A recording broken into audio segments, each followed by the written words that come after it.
에스겔서 44장입니다.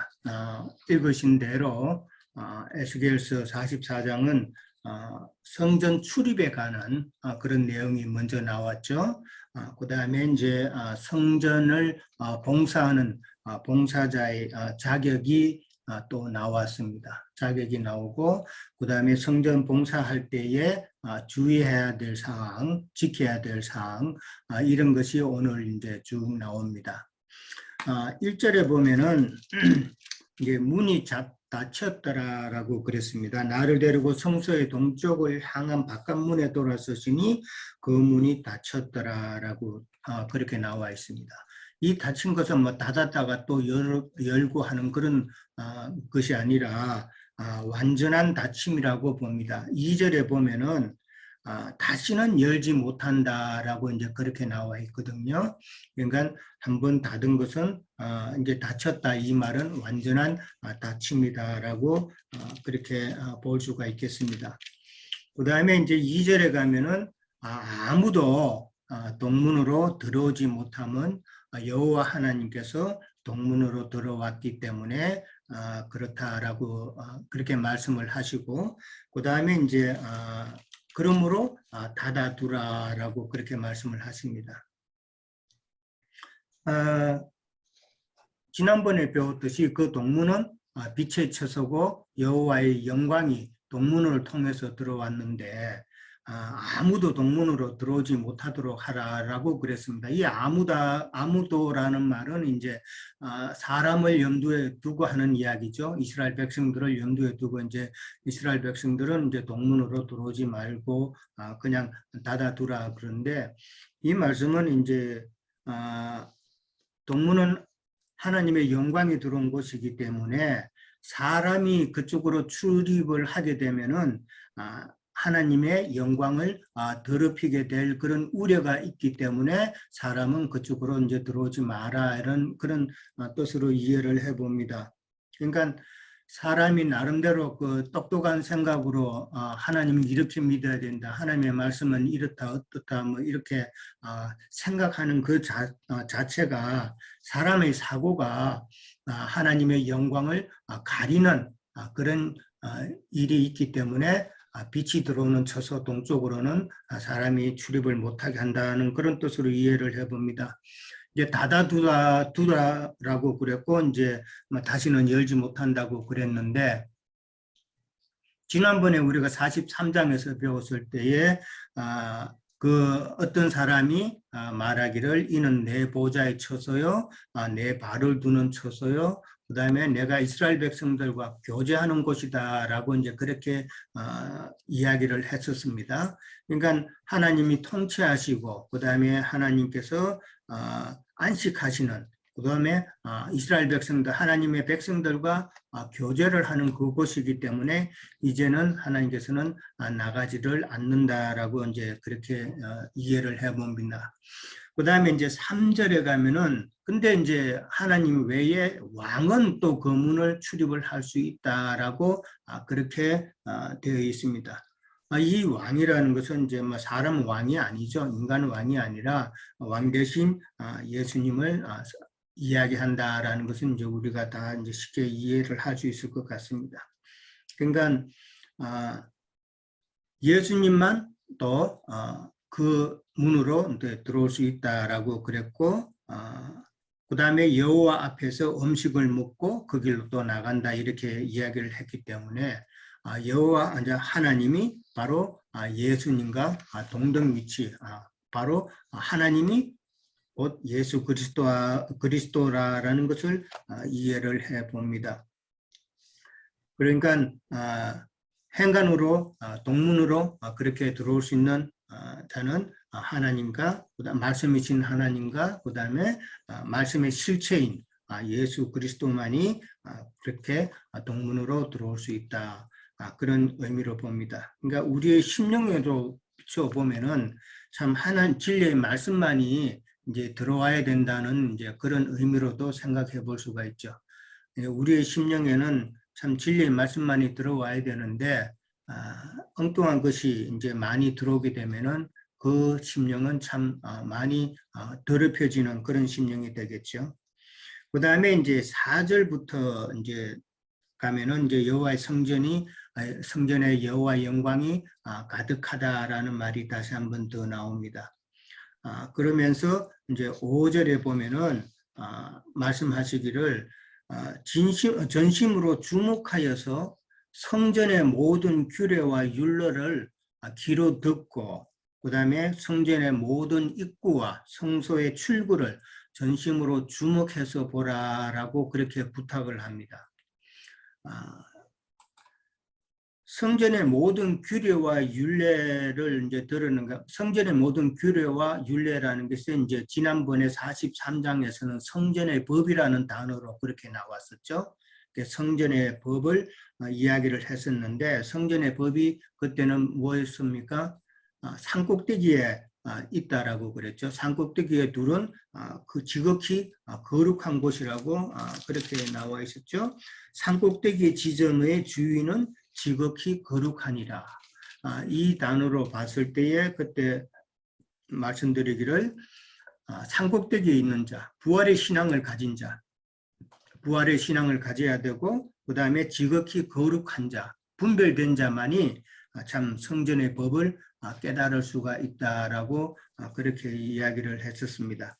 그러니까 어떤 자가 바로 성전에 들어갈 수 있는가를 이제 알아라는 것이죠. 그 다음에 이제 성전의 그 입구와 성소의 출구를 이제 살펴보라고 그렇게 이야기를 했거든요. 어떤 자가 성전에 들어갈 수 있는가, 그 다음에 성소에 그렇게 또 들어갈 수 있는가, 그거를 이제 살펴보라는 이야기인데, 성전을 출입할 수 있는 자격을 갖춘 자가 누군가를 이제 이야기를 하는데, 그러면서 6절에 가면은 이스라엘 백성들에게 꾸짖는 내용이 나오죠. 너희는 성전을 갖다가 들어와서는 안 될 자를 너희가 들어오게 했다, 이 말이죠. 지금 그 말을 이제 말씀하시는 건데, 그렇게 말씀하시면서 할례 받지 못한 이방인들을 너희들은 그렇게 출입을 시켰다. 출입을 시킬 뿐만 아니라 7절에 보면은 할례 받지 않은 이방인을 데리고 와가지고 내 떡과 기름과 피를 드릴 때에 성전을 더럽혔다라고 이제 그렇게 이야기를 합니다. 여기서 이제 할례 받지 아니한 이방인이라고 이제 그렇게 이야기를 했는데, 뭐 할례라 그러면은 이제 육적 할례도 있고 그다음에 이제 영적 할례도 있고 그런데 여기서는 이제 이방인이라는 이 말은, 할례 받지 않은 이방인이라는 말은 영적 할례를 받지 아니하는 자들을 통틀어서 말한다라고 생각을 해봅니다. 레위기 17장 8절이나 9절, 그 다음에 민수기 15장 14절에서 16절에 보면은 우리가 잘 알듯이 이스라엘 백성 중에 거류하는 이스라엘 백성이 아닌 거류민들이 있고, 그 다음에 타국인이 있었잖아요.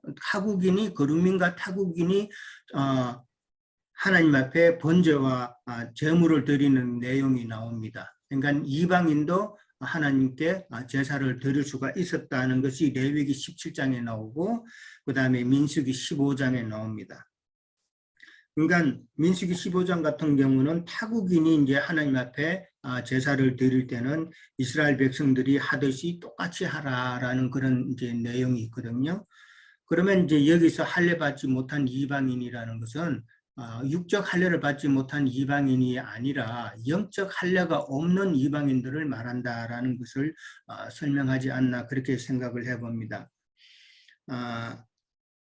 그러니까 하나님 앞에 제사를 하고 하나님 앞에 섬길 때는 영적 할례가 없는 자, 그러니까 영으로 하나님의 말씀을 깨닫지 못한 자들은 자기 생각으로 자꾸 하나님을 섬기게 되죠. 각종 신학이나 철학이나 자기 종교나 도덕이나 뭐 이런 것으로 가미를 해서 제사 지낸다는 것이죠. 오늘날 이제 예배 드린다는 것인데, 그런 이방적인 요소, 육적이나 혼적인 신앙으로 제사 드리고 예배 드리는 것은 하나님의 뜻대로 하는 것이 아니다라는 그런 의미로 이제 생각을 해봅니다. 그 다음에 이제 8절에 가면은 직분을 지키지 아니하고 사람을 두어서 직무를 대신하게 했다는 말이 나옵니다. 참 제사장의 그 직무 중에 하나가 참 하나님의 전을 거룩하게 해야 되는 그런 직무도 있는데 자기가 제사장의 직분을 자기가 참 전심으로 행하지 아니하고 사람을 두어서 직무를 대신하게 했다는 이 말은 참 오늘날을 보면은 직무유기죠. 엄청난 직무유기고 그렇게 되면은 온갖 부정이 판치는 그런 상황이 되어버렸는데 제사장이 그런 짓을 그렇게 했다는 것이죠. 이게 이런 제사장이 바로 타락한 그런 제사장이 바로 영적 할례가 없는 자들이었다. 육적 할례는 받았지만은 영적 할례가 없는 자였기 때문에 그런 짓을 했다라고 이제 생각을 해봅니다. 그러면서 이제 9절에 가면은 마음과 몸에 할례를 받지 아니한 자는 성소에 들어오지 못한다라고 그렇게 또 강조를 합니다. 영적 할례죠.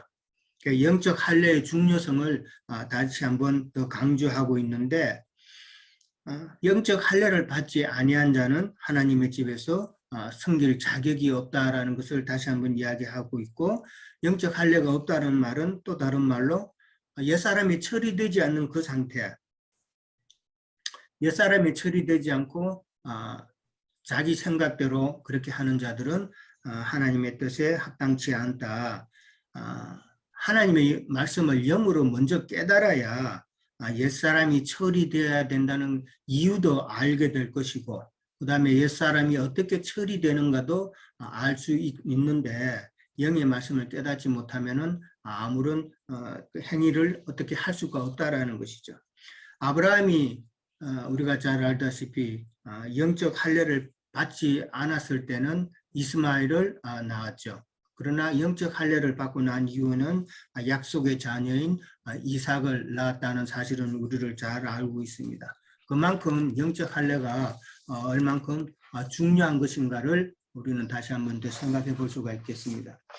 그 다음에 이제 10절에 가면은 이스라엘 백성들이 그릇 행할 때 레위인도 그릇 행하여 우상을 따라서 하나님을 떠났으므로 그 죄악을 담당하리라라고 그렇게 이야기를 합니다.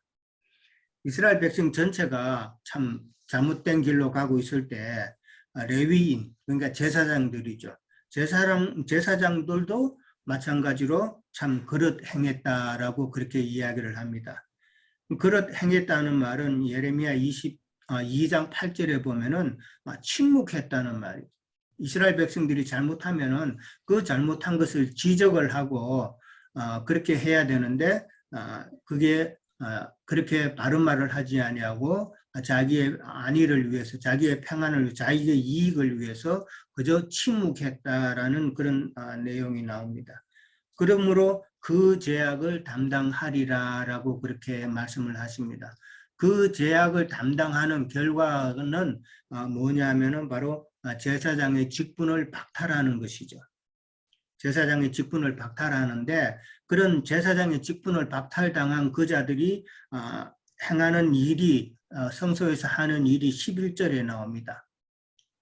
11절에 보면은 그릇 행한 제사장들이 성소에서 하는 일은 첫째 그 성전 문을 맡았다라고 그럽니다.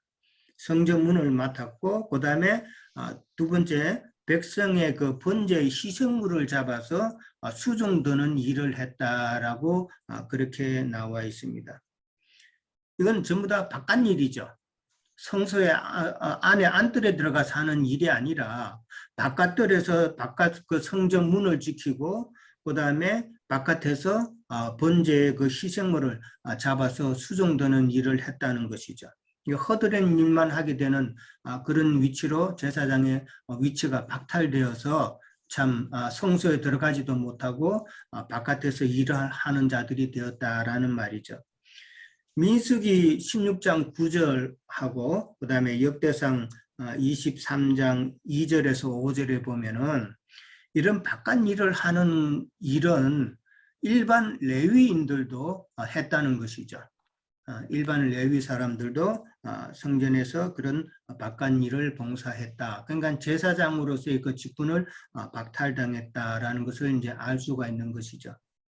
근데 그렇게 박탈당했던 이유는 12절에 가면은 원인은 그들이 이스라엘 백성 앞에서 본이 되지 못했다라고 그렇게 말씀을 하고 이스라엘 백성들을 죄악에 걸려 넘어지게 했다라는 그런 말이 또 나옵니다. 그러니까 본도 되지 못할 뿐 아니라 자꾸 또 이스라엘 백성들을 잘못된 길로 가게 했기 때문에 참 하나님께서 그들의 제사장 직분을 박탈을 했다라고 그렇게 나옵니다. 13절에 가면은 이제 결과적으로 이제 하나님께 가까이 나아가서 제사장 직분을 해야 되는데 그런 직분을 행하지 못했다는 것이고 또 하나님의 지성물에도 가까이 가지 못하는 그런 결과가 되었죠. 지성물이라는 것은 지난번에도 말씀드렸는데 참 하나님의 말씀을 깨닫는 것에 있어서 참 영으로 깨닫는 것이 참 지성물인데 그렇게 하지 못하게 되었다는 것이죠.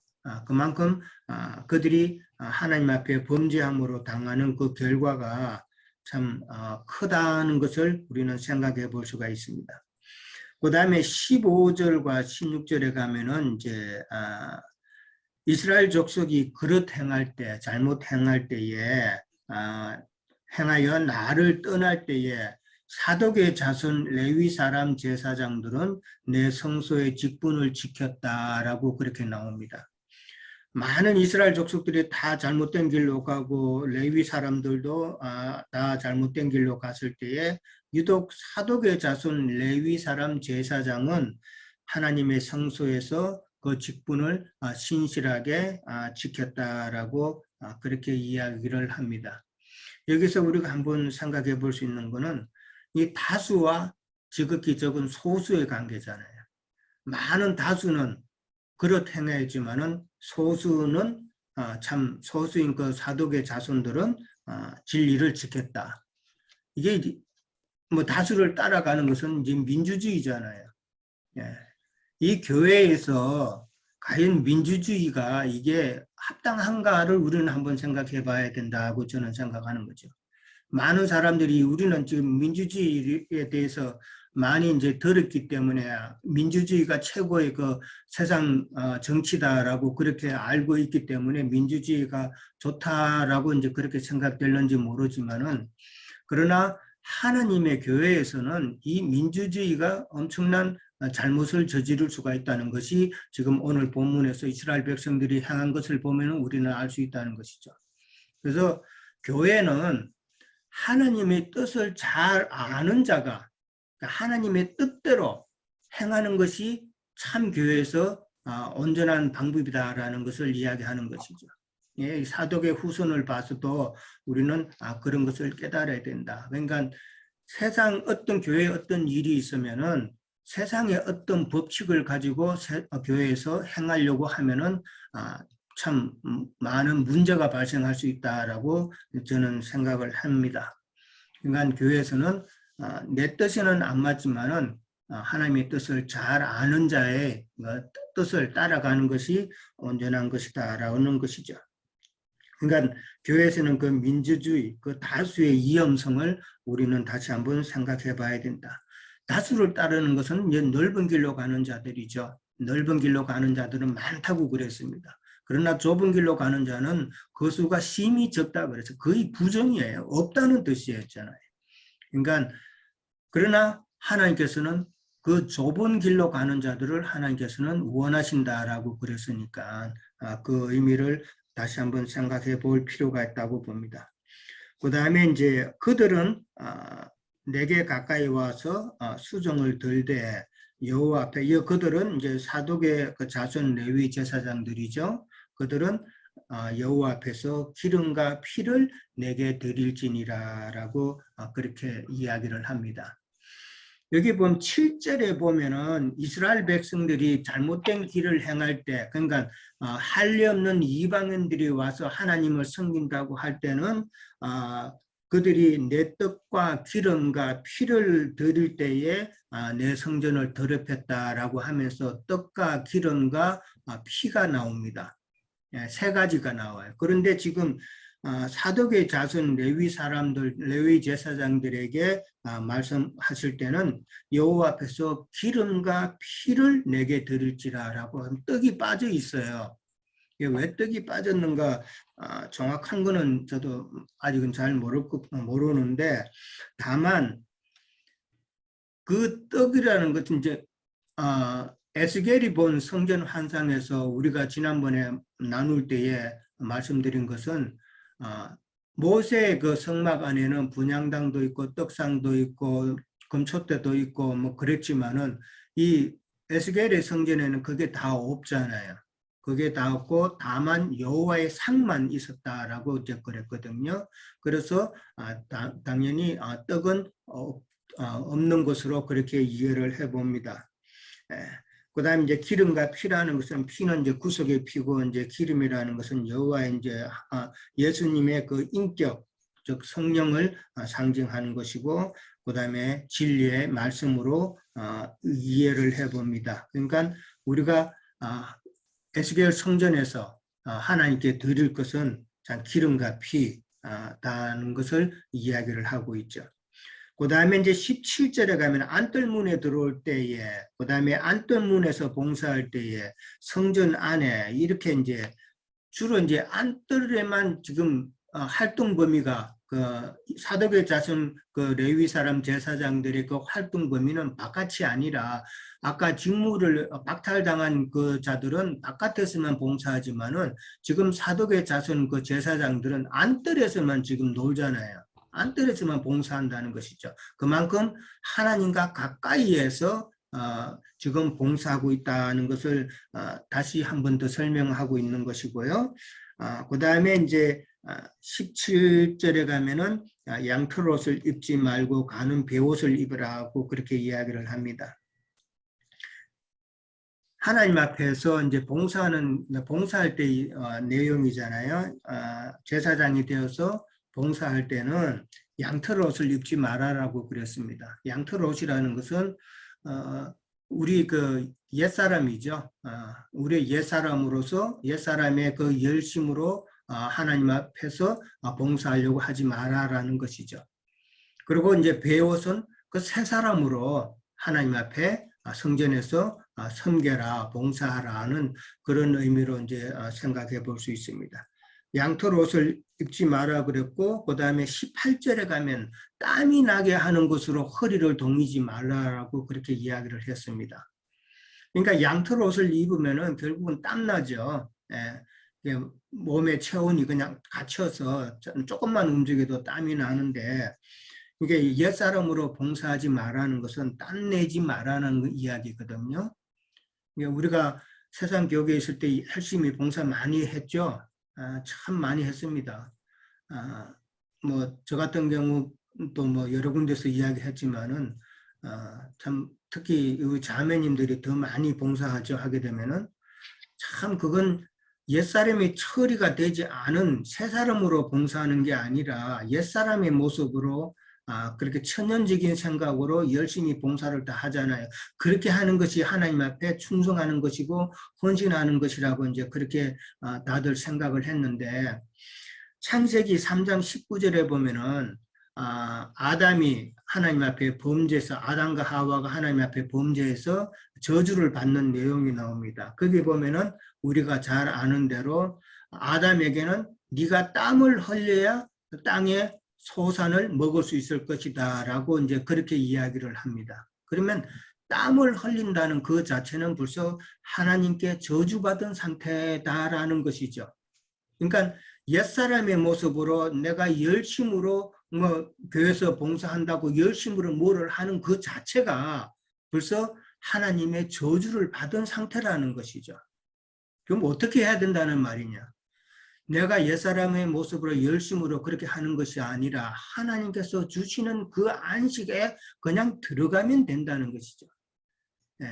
요즘 히브리서 할 때 우리 지체들하고 나눌 때 이제 안식에 대해서 주로 나누는데, 우리가 안식에 참 하나님께서 준비해 놓으신 그 안식에 들어가는 것은 우리가 하나님께서 이루신 모든 구속의 그 창조를 다 내가 받아들이고 그 안에 안식하기만 하면 되는 거예요. 내가 뭐 하려는 것이 아니라 하나님께서 이루 놓으신 것을 그 영의 말씀을 깨달아서 내가 그 안에서 누리는 것이 참 안식이다. 근데 우리 사람들은 지금 뭐 예배당 다니는 사람들한테 이제 이런 이야기를 하면 그래도 교회에서 내가 열심히 봉사해야지, 내가 헌금 많이 해야지, 이런 생각들이 바로 잘못된 것이죠. 근데 그 잘못된 것은 모르죠. 그래야 내가 하나님을 섬기는 도리라라고 생각을 하니까 그것은 참 저주받은 상태다라는 것을 우리는 다시 한번 생각해 봐야 될 것 같습니다. 자, 가는 베옷을 입으라고 그랬어요. 그러니까 새 사람으로 하나님 전에서 봉사하라는 이야기죠. 베옷이라는 것은 예수 그리스도를 옷 입는다는 그런 의미도 되고, 베옷이라는 것은 썩이지 않는 옷이잖아요. 썩이지 않는 옷이기 때문에 참 영적으로 그리스도의 그 진리의 말씀으로 우리가 깨닫고, 그 다음에 그런 행함의 옷을 입어서 거룩한 세마포 옷이라고 그랬잖아요. 그 옷을 반드시 입어야 된다라는 것이죠. 그 다음에 이제 19절에 가면은 바깥들에 나갈 때는 수정도는 옷을 벗고 거룩한 방에 두고 다른 옷으로 입을지니 이는 그 옷으로 백성들을 거룩하게 할까 함이라라고 그렇게 이야기했습니다. 제사장 지난번에 2주 전인가요? 제사장들에 대해서 배웠죠. 제사장의 방이 이제 성전 좌우에 남쪽과 북쪽 좌우에 그렇게 있는데 그 방은 거룩한 방이라고 그렇게 이야기를 했습니다. 그러니까 그 거룩한 방에 들어갈 수 있는 제사장의 위치가 얼마나 참 영화로운 그런 위치인가 하는 것을 우리는 그때 배웠어요. 제사장이 이제 바깥돌로 나갈 때에는 반드시 제사장의 수정도는 옷, 제사장의 옷을 벗고 거룩한 제사장의 방에 두고 반드시 다른 옷으로 갈아입고 그 옷으로 바깥에 나가라는 것이죠.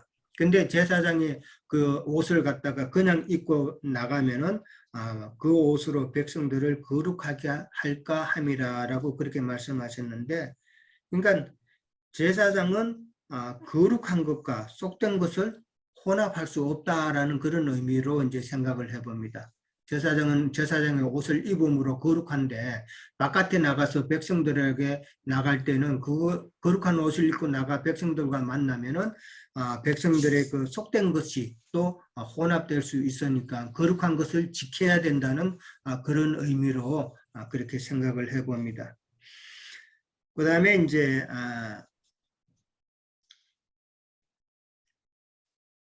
20절에 가면은 이제 머리털에 대해서 나옵니다. 머리털을 밀지 말라는 이야기가 나오고, 그 다음에 이제 머리털을 길게 자라게 하지도 말고, 그 다음에 머리털을 깎기만 하라라고 그렇게 나와 있죠. 밀지 말라는 것은 우리가 잘 아시죠? 머리 대신 하나님을 이제 주님이 나의 머리 대심이라는 것을 우리는 잘 알기 때문에 머리를 그렇게 민다는 것은 하나님에 대한 불순종이요, 하나님에 대한 반역의 뜻이 있다라는 것은 이제 그렇게 잘 알고 있습니다. 그 다음에 길게 자라게도 하지 말아라 그랬죠. 머리털을 길게 자라서 죽은 사람이 있죠. 다윗의 아들 압살롬이 참 머리털을 길게 늘어뜨리고 길게 하는 것이 자기의 영광으로 생각을 했었죠. 근데 결국은 그 긴 머리 때문에 상수리 나무의 가지에 걸려서 그렇게 죽임을 당한 내용을 우리는 잘 압니다. 그러니까 자기 영광을 추구하는 자는 참 자기 영광으로 인해서 결국은 죽는다라는 그런 의미였죠. 그 다음에 이제 깎기만 하라고 했습니다. 그러니까 하나님의 말씀의 기준에 맞춰서 참 순종을 하라, 그렇게 하는 것이 하나님의 뜻이다라는 것을 이제 이해를 해봅니다. 그 다음에 21절에 가면은 21절, 22절 계속 제사장들이 지켜야 될, 행해야 될 내용들이 많이 나옵니다. 다 한 번씩은 다 들어보신 내용들이기 때문에 간단하게만 넘어가겠습니다. 21절에는 포도주를 마시지 말라고 그랬습니다. 뭐 포도주 마시는 건 세상 쾌락을 그렇게 누린다고 볼 수도 있고, 참 봉사자는 맑은 정신으로 그렇게 하나님의 전에 봉사해야 된다라고 그랬고, 그 다음에 22절에 가면은 제사장은 과부나 이혼한 여인에게 장가들지 말라라고 그렇게 나옵니다. 그러면서 이스라엘 족속의 처녀나 제사장의 과부에게 장가들 것이라고 이제 그렇게 이야기를 합니다. 참 이 말이 쉽지 않은 말 같아요. 갑자기 제사장이 장가드는 이야기가 나왔는데, 장가든다는 게 이 제사장 중에 장가들은 사람도 있을 텐데 왜 장가들지 말고 또 누구한테는 장가들으라는 이런 말이 나왔을까? 이 말은 이제 뭐 결혼하라는 그런 뭐 장가가라는 그런 의미보다는, 과부나 이혼한 여인은 참 좀 복잡하죠? 단순한 그런, 만약에 실제로 결혼을 했다면은 이혼한 여인에게는 전 남편이 있고 전 남편에게서 낳은 자식들이 있을 수도 있고, 그 다음에 과부도 마찬가지로 이제 그런 복잡한 관계가 되겠죠. 이 말은 하나님의 전을 봉사하는 제사장들은, 하나님의 전을, 하나님의 일을 하는 자들은 세상적으로도 인간관계에 있어서 복잡하게 그렇게 얽히고 섞인 그런 관계를 하지 말라는 뜻으로 이제 이해를 해봅니다. 단순하라는 것이죠. 그래서 이제 이스라엘 족속의 처녀, 그 다음에 제사장의 과부는 좀 하나님의 뜻을 아는 자니까 좀 단순하지 않을까, 이제 그렇게 이제 저는 생각을 해봅니다. 그러니까 우리가 하나님의 일을 하면서도 세상적으로도 너무 바빠도 안 되고, 세상적으로도 너무 많은 사람과 교제가 돼가지고 야 전화 그래서 나와라 그러면 안 나갈 수 없는 이런 상태가 되면은 아닌가 이제 그렇게 생각해 보는 것이죠. 그 다음에 우리의 생활도 정말 단순해야 되고, 너무 복잡하고 참 늘 스트레스 받으면 안 된다. 하나님의 말씀만 보기에도 바쁘고 하나님의 일을 하기에도 바쁜데 언제 그런 행위를 할 수 있냐는 것이죠. 디모데전서 3장 2절에 보면은 감독의 자격에 대해서 나옵니다. 그게 또 이제 우리 잘 아는데, 감독이 되려면은 먼저 책망할 것이 없어야 된다고 그랬어요. 그 다음에 한 아내의 남편이어야 되어야 된다고 그랬고요. 그 다음에 절제해야 되고, 그 다음에 신중해야 되고, 그 다음에 단정해야 되고, 뭐 남 대접하기를 좋아해야 되고, 뭐 가르치기를 잘하는 자가 되어야 되고, 이렇게 쭉 나옵니다. 이 말씀을 이렇게 쭉 보면은 이 말씀 가운데서도 하나님의 그 감독자로서, 그러니까 교회 봉사자로서 매진할 수 있는 그런 조건들을 이야기하고 있지 않나라고 이제 저는 이제 보는 것이죠. 그러니까 과부나 이혼한 여자에게 장가들지 말고 한 이런 모든 것이 지금 감독의 자격과 조금 통하는 것이 아닌가, 그런 의미에서 우리가 하나님이 일을 할 때는 정말 세상적으로는 좀 단순해져서 하나님의 일을 매진할 수 있는 그런 환경이 되어야 된다는 것으로 이제 생각을 해봅니다. 23절에 가면은 거룩한 것과 속된 것의 구별을 가르치며 부정한 것과 정한 것을 분별하게 하라라고 그럽니다. 제사장은 모든 것에 참 분별을 잘 해야 된다고 이제 가르치죠. 그리고 그것을 백성들에게 또 가르쳐라라고 그럽니다. 제사장 자신이 영적 분별력이 없으면은 백성들을 가르칠 수도 없는 것이 있기 때문에 이 일에 있어서 좀 잘 분별할 수 있도록 그렇게 하라는 것이죠. 그 다음에 이제 24절에 가면 송사하는 일을 재판할 때에 내 규례대로 재판하라 그랬습니다. 뭐 이거는 우리가 잘 아는 내용이죠. 하나님의 뜻대로 하라는 것이죠. 그러면서 이제 이거는 제사장의 의견이 아니라 하나님의 뜻이 하는데, 이건 이제 그 배경을 알죠. 판단하는 자가 뇌물을 먹고 참 잘못된 판단을 하는 경우가 많으니까 참 정직하게 이렇게 정직하게 하라고 이제 하나님께서 말씀하시는 것이고, 그다음에 이제 모든 정한 절기에는 하나님의 법도와 율례를 지키며 안식일을 거룩하게 하라라고 이제 그렇게 또 이야기를 합니다. 이제 안식일을 거룩하게 하라는 것은 하나님께서 이루신, 그 예수님께서 이루신 그 안식에 우리가 참 누려야 되는데, 우리가 아까도 말씀드렸지만 그 안식을 누리지 못하고 내가 뭐를 자꾸 하려고 하면은 안식일을 거룩하게 지키지 못하는 경우가 되는 것이죠. 예. 그렇게 이해를 하면 될 것 같습니다. 그 다음에 25절에 가면은 시체를 가까이 하여서 스스로 더럽게 그렇게 하지 말아라고 그렇게 나옵니다. 우리는 뭐 시체를 가까이 하지 않는 모세의 그 율법에 대해서는 잘 압니다. 시체를 만진 자는 정결 예식을 반드시 행해야 되죠. 민수기 19장 11절부터 보면은 정결하는 그 예법이 나옵니다. 그 예법에 보면은 7일 동안 정결 예식을 하게끔 정결하게 해야 되죠. 그리고 3일째와 7일째는 제물로 정결하는 의식을 치루어야 됩니다.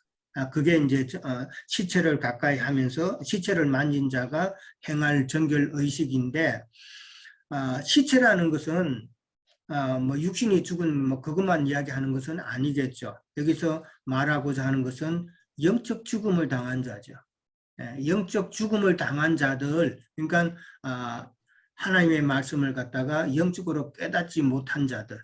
그래서 문자적으로, 그 다음에 자기 종교적으로, 율법적으로 이런 식으로만 자꾸 강요하는 자들은 다 시체라는 것이죠. 그런 자들은 가까이 하지 말아라는 것이죠. 시체는 시간이 조금 더 지나면은 심한 악취까지 나잖아요. 그러니까 영적으로 전혀 깨닫지 못하고 자기 나름대로의 그 신앙 철학이 있어서 그걸로 굳어진 자들은 그 자들에게 이 성경 말씀을 나누면은 참 심한 악취가 나죠. 그러면은 그들에게는 가까이 하지 마라. 그들은 소생하기 힘들다. 그러니까 전도하기 힘들다는 그런 의미로도 생각해 봅니다. 그러니까 시체를 가까이 하지 말라고 그랬고, 근데 7일간 그러니까 정결하게 하고 난 다음에 25절에 보면은 25절 26절에 보면은 또 7일간의 시간이 더 필요하다고 나옵니다. 아까 말했던 그 민수기 19장에서는 7일간의 한 번의 정결의식으로 시체를 만진 자의 정결의식이 끝나는데, 지금 에스겔서에는 정결의식을 하고 난 다음에 7일간을 또 더 하라는 것이죠. 지금 두 번이 나옵니다. 그러니까 에스겔서에서 말하는 그 성전 안에 들어갈 수 있는 자는 그만큼 더 정결해야 된다는 것을 지금 강조하고 있다는 것을 우리는 살펴볼 수가 있을 것 같습니다. 그러니까 완전한 정결을 지금 이야기하고 있죠. 그 다음에 27절에 보면은 성소를 수정들기 위해서, 그러니까 시체를 만진 자가 정결 예식도 하고 7일간을 더 또 지난 다음에도, 그 다음에 그러니까 정결 예식 기간이 모두가 다 지난 후에 성소에 들어가서 수정 들기 전에는 또 반드시 속죄제를 드려야 된다라고 27절에 나옵니다. 세 단계를 거치죠. 정결 의식 기간 7일간 지내야 되고 또 한 번에 7일을 더 지나야 되고, 그 다음에 성전 봉사하기 위해서는 반드시 속죄제를 또 드려야 된다라고 나옵니다. 속죄제를 드리는 그 의식은 레위기 4장에서 나오죠. 흠없는 수송아지로 하나님 앞에 속죄제를 드린 다음에 성소에 들어가서 봉사할 수 있다라는 것이죠. 참 엄청난 성결을 요구한다라고 그렇게 생각해 볼 수 있습니다. 자, 그 다음에 이제 28절에 가면은 제사장들에게는 이제 기업이 있는데, 이제 그들이죠. 기업이 있는데 예수님 자신이 이제 기업이죠. 28절에 보면은 나옵니다. 그들에게는 기업이 있으리니 내가 곧 그 기업이라. 너희는 이스라엘 가운데서 그들에게 산업을 주지 말라. 내가 그 산업이 됨이라 라고 그랬습니다. 그러니까 제사장은 땅의 기업은 없다는 것이죠. 땅의 기업은 없고 하나님께서 주시는 것으로 기업을 삼아야 되고 내가 곧 그 기업이다라고 이제 그렇게 말씀하셨으니까 예수님 자신이 우리의 기업이라는 것은 우리는 너무나도 잘 알고 있고 그걸 반드시 이제 생각하면서 신앙생활을 해야 되는 것이죠. 이게 이제 민수기 18장 20절에서 이제 인용된 말씀이죠. 그 다음에 29절, 30절에 가면은 제사장이 이제 누리는 그 음식이 나옵니다. 풍성한 음식인데 29절에 보면은 소제와 그 다음에 속건제와 속죄제 제물을 제사장은 먹는다라고 그렇게 말씀을 하시고, 그 다음에 30절에 가면 처음 익은 열매, 그 다음에 각종 거제 제물. 그러니까 뭐 거제는 거 이제 부활 성천이죠. 그러니까 예수님 자신이잖아요. 예수 그리스도 자신을 우리가 제사장이 이제 먹는다는 것인데, 근데 그 엄청난 레마의 말씀, 영으로 깨달은 말씀을 이제 제사장들이 다 취한다라는 것이죠. 바깥에서 허드렛 일만 하는 자들은 이 거제물, 지성물이라고 그랬죠. 이 지성물을 먹지는 못한다라는 것을 이제 우리는 대비해서 그렇게 살펴봤었습니다. 31절에 가면은 새나 가축이 저절로 죽은 것, 그 다음에 찢겨서 죽은 것은 제사장이 이제 먹지 못한다라고 그랬는데, 저절로 죽은 것은 너무나 잘 알죠. 피 흘림이 없이 죽은 것, 회개함이 없이 죽은 것, 그 다음에 찢겨서 죽은 것, 그러니까 비진리로 인해서 참 영이 훼손되어 죽은 자들, 이런 자들은 제사장이 취해서는 안 된다라고 나옵니다. 그러니까 참 제사장이 행해야 될 것이 참 많아요. 옷에 관한 거, 머리털에 관한 거, 그 다음에 장가드는 일, 분별하는 걸, 송사하는 게 쭉 내용이 많은데, 참 이 모든 것은 교회 생활을 통해서 참 우리가 깨달아야 되는 문제들이고 배워야 되는 문제들이고, 그 다음에 교회 생활을 통해서 다수를 따르지 않고 참 진리의 말씀만을 따라서 제사장의 그 조건들을 참 우리가 잘 영적으로 이해를 해야 된다라고 생각합니다. 이 땅에서 신앙생활하면서 그것을 잘 이해하고 깨달아서 거룩한 성 새 예루살렘에 들어가서도 참 제사장의 직분을 우리가 이어나갈 수 있는 그런 우리 지체들이 다 되기를 소원합니다. 예, 여기까지 합니다.